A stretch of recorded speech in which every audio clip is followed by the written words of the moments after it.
Hello students, आज हम लोग तो हमारा कंटिन्यूड एक्सरसाइज है हाइट एंड डिस्टेंस का एक्सरसाइज 9.1। उसका क्वेश्चन नंबर 6 हम लोग देखेंगे।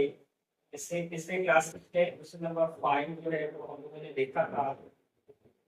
जैसा कि बार बार इस चीज को रिपीट करते हैं, जो हाइट एंड डिस्टेंस के क्वेश्चंस को हम लोग को थोड़ा सा ध्यान से समझना होगा। 5 नंबर वैसे तो नहीं मिलने वाला है, तो थोड़ा सा कंसंट्रेट करके इस क्वेश्चन को समझना होगा और इसका डायग्राम हम लोग को बनाने पड़ते हैं।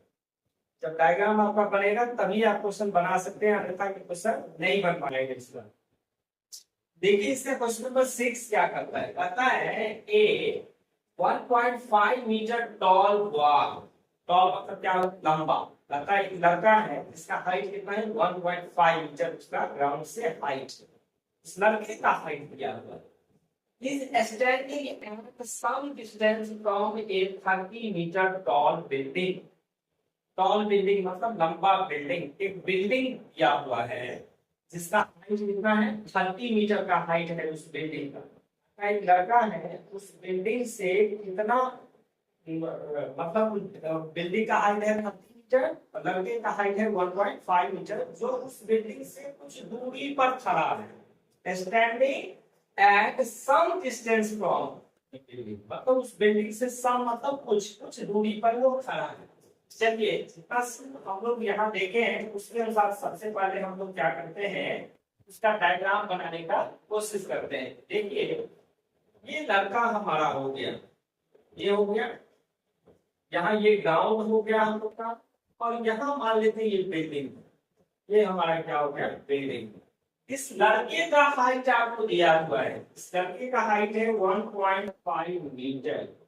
इस लड़के का हाइट आपको कितना दिया है 1.5 मीटर ग्राउंड से दिया है, और इस बिल्डिंग का हाइट कितना दिया है 30 मीटर दिया हुआ है। देखिए यहाँ से यहाँ ये टोटल हाइट इसका 30 मीटर है, 30 मीटर।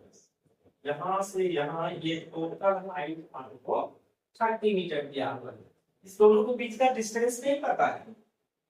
अब चलिए आगे क्या करता है, the angle of elevation. Elevation जब ये कहा, इसका मतलब ऑब्जर्वर नीचे, ऑब्जेक्ट क्या होगा ऊपर, मतलब जो देख रहा है वो उसका वो कम हाइट पर होगा, जिसको देखा जा रहा है उसका वो ज्यादा हाइट पर होगा।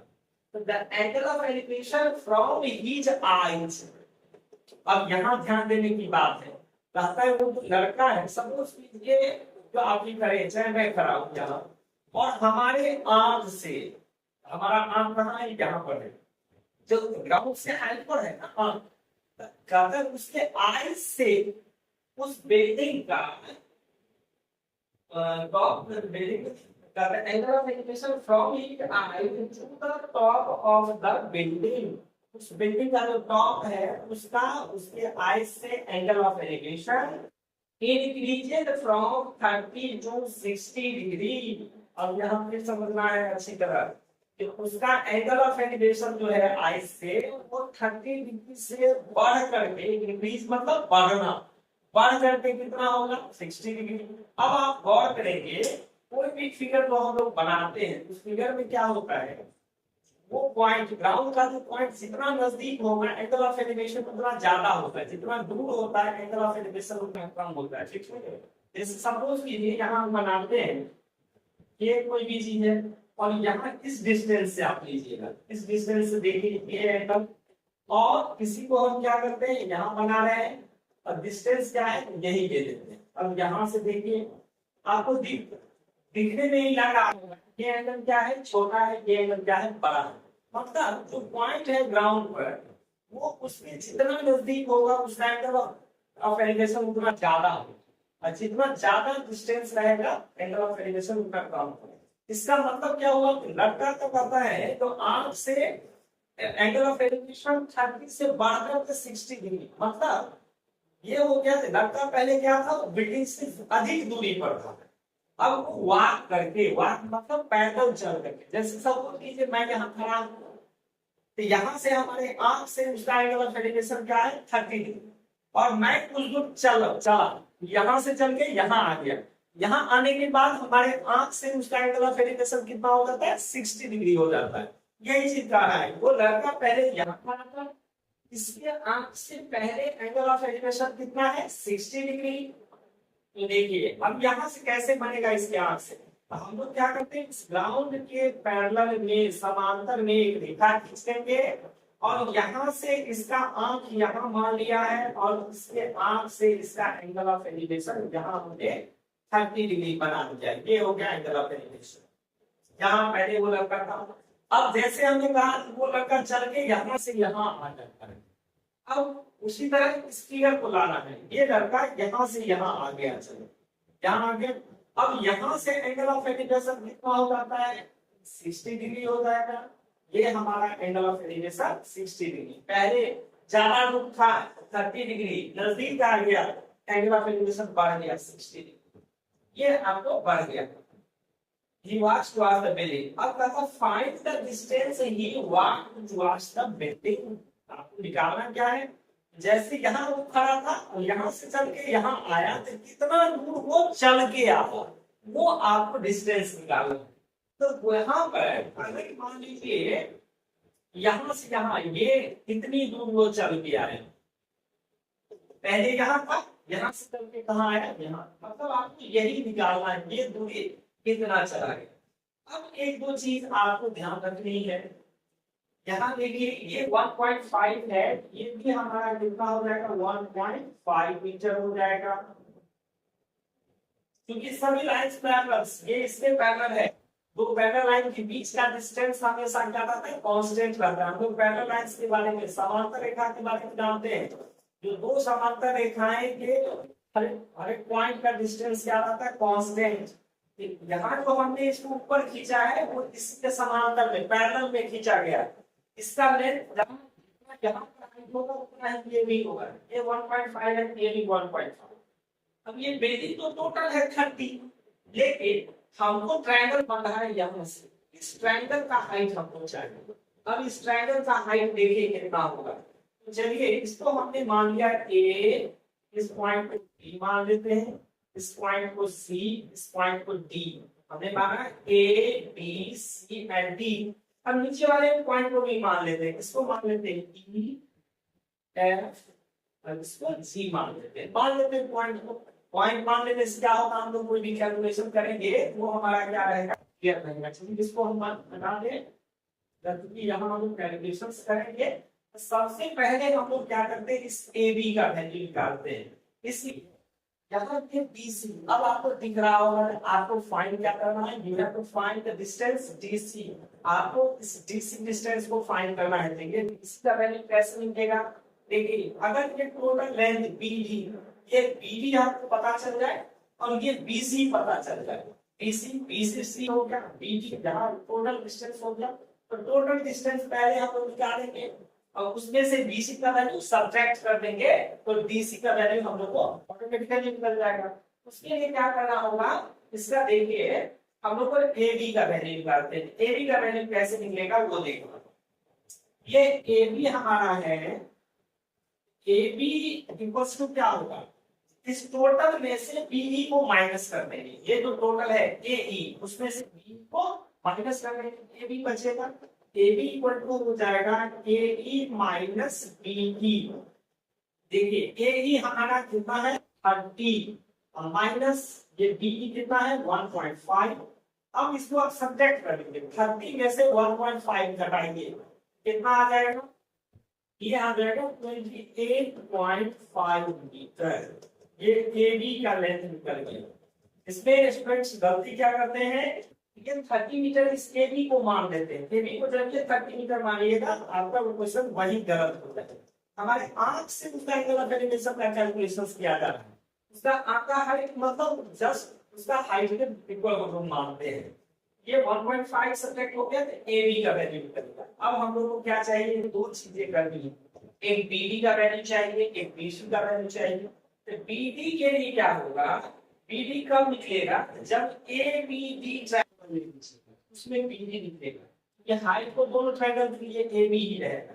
चलिए हम लोग सबसे पहले क्या करते हैं, यहाँ दीजिए आप in triangle AB, in triangle ABD, ABD आप खोजिए, इस ट्राइंगल को कौन सा है, ABD बना वाला ट्राइंगल ABD।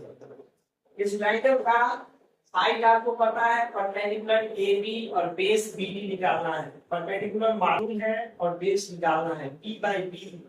फॉर्मूला कौन सा चलेगा, tan या cot। चलिए हम लोग tan के फॉर्मूला से बनाते हैं। यहाँ हो जाएगा tan थीटा, थीटा हमारा कितना है 30 डिग्री इसमें है, tan theta is equal to P/B।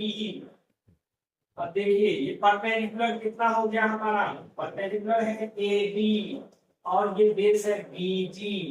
अब tan 30 का वैल्यू हम लोग ले, tan 30 का वैल्यू बताइए कितना होगा, tan 30 का वैल्यू होगा 1/√3। इसका वैल्यू हो गया हमारा 1/√3।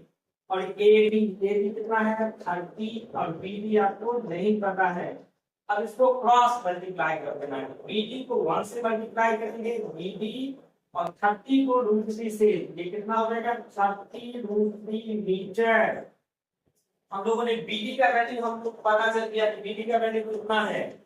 Now we have to calculate the value of BC। अब BC का वैल्यू हम लोग को निकालना है, BC का वैल्यू तो देखिए BC किस ट्रायंगल में आ रहा है वो आपको देखना है। हमारा ट्रायंगल है ABC, ABC में AB जो परपेंडिकुलर है उसका वैल्यू हमको पता है कितना, तो सॉरी यहाँ हम लोग गलती हम लोगों ने किया है, AB का वैल्यू यहाँ 28.5 है। आप लोग इसको ध्यान देंगे, यहाँ AB का वैल्यू, एक मिस्टेक्स जैसा आप लोग करते हैं वैसा ही मिस्टेक्स मैं भी यहाँ करने जा रहा था। यहाँ AB का, ये तो टोटल AB का लेंथ था वो 30 मीटर, AB का वैल्यू हमने निकाला है 28.5। इसको आप ठीक कर देंगे 28.5 क्रॉस मल्टीप्लाई करेंगे, इसका वैल्यू हम लोग को कितना आ जाएगा 28.5√3, इतना मीटर होगा, नॉट 30√3। सॉरी टू से ये मिस्टेक्स हमसे भी हुआ और यही मिस्टेक्स आप ना करें, वो आपको रिपीट हम लोग करते रहते हैं, आप उसको मिस्टेक्स ना करें। ये हाइट इस लड़के का था बॉय का 1.5 और इनकी जो हाइट है वो हमने निकाला था, ये टोटल हाइट में इसको सब्ट्रैक्ट किया था 30 माइनस 1.5 तो 28.5। यहाँ 28.5 आपको वैल्यू देना है AB का, ये निकल गया हम लोग का 28.5 मीटर। चलिए अब ये ट्रायंगल हम लेते हैं, कौन सा, इन ट्रायंगल ये ABC लीजिए, ABC। अब ABC में यही आपको पता चलेगा tan थीटा, थीटा ABC में कितना दिया हुआ है 60 डिग्री दिया है, परपेंडिकुलर बाय बेस फॉर्मूला वही चलेगा।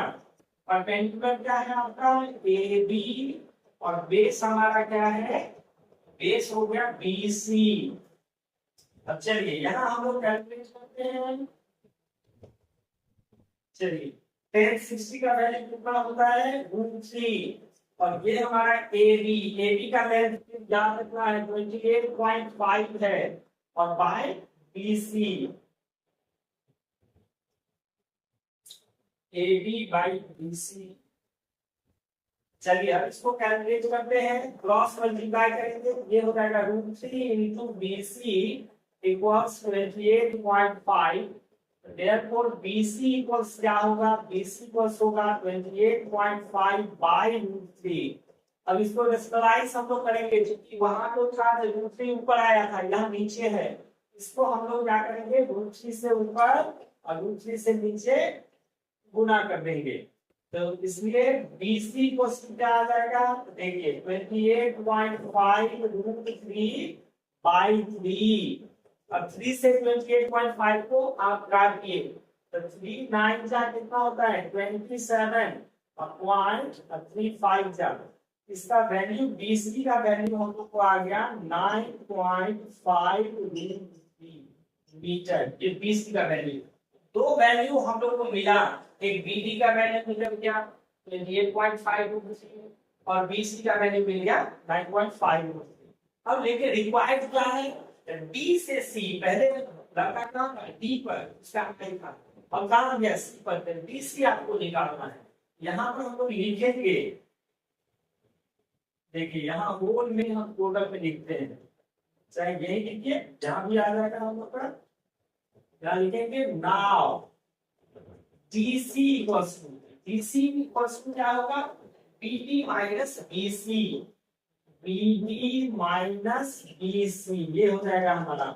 अब यहाँ देखिए पीटी का वैल्यू कितना आया है, पीटी यहाँ आया है 28.5 रूट 3 माइनस ये 9.5 रूट 3। अब क्या होगा, इसको सब्ट्रैक्ट करना है, रूट 3 दोनों से आप कॉमन लेके मन हटा दीजिए, बच गया 28.5 में से 9.5 सब्ट्रैक्ट करना है, 0.5 को घट जाएगा, 0 हो जाएगा, और 28 में से 9 को घटा देना है, कितना आ जाएगा 19। इसका हम लोग को आ गया कितना 19 रूट 3 मीटर, मतलब 19 रूट 3 मीटर जो है वो क्या हुआ, चल के आया। यहाँ जैसे 30 डिग्री एलिवेशन पर था और 19 रूट 3 मीटर जब वो चला तब उसका एंगल ऑफ एलिवेशन कितना हो गया 60 डिग्री। इस तरह से हम लोगों ने इस क्वेश्चन को समझा जाना। इसको आप इस क्वेश्चन को, इस तरह के क्वेश्चंस बहुत वीवीआई, इसको आप कहिए very very important questions board के लिए, और बहुत बार इस क्वेश्चंस को पूछा जाता है, इससे रिलेटेड क्वेश्चंस या सेम ये भी क्वेश्चंस कभी कभी पूछा जाता है एकदम सेम टू सेम। इसलिए मैं ये आप लोगों को कहूंगा इस क्वेश्चन को स्पेशली आपको अच्छी तरह तैयार करना।